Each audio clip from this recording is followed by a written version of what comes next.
Mark chapter 6, verses 1 to 13. Mark chapter 6, verses 14 to 29. And King Herod heard of him, for his name was spread abroad, and he said, that John the Baptist was risen from the dead, and therefore mighty works do show forth themselves in him. Others said, that it is Elias. And others said, that it is a prophet, or as one of the prophets. But when Herod heard thereof, he said, it is John, whom I beheaded, he is risen from the dead.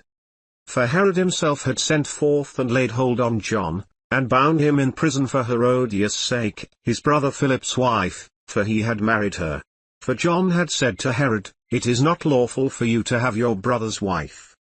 Therefore Herodias had a quarrel against him, and would have killed him, but she could not.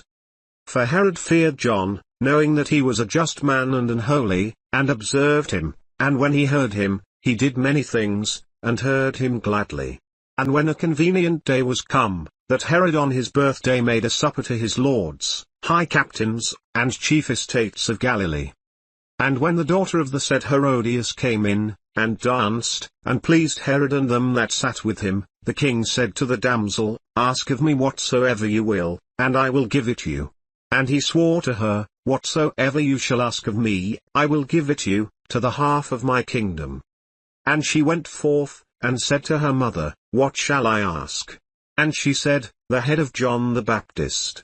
And she came in straightway with haste to the king, and asked, saying, I will that you give me by and by in a charge of the head of John the Baptist. And the king was exceeding sorry, yet for his oath's sake, and for their sakes which sat with him, he would not reject her. And immediately the king sent an executioner, and commanded his head to be brought, and he went and beheaded him in the prison. And brought his head in a charger, and gave it to the damsel, and the damsel gave it to her mother. And when his disciples heard of it, they came and took up his corpse, and laid it in a tomb. And the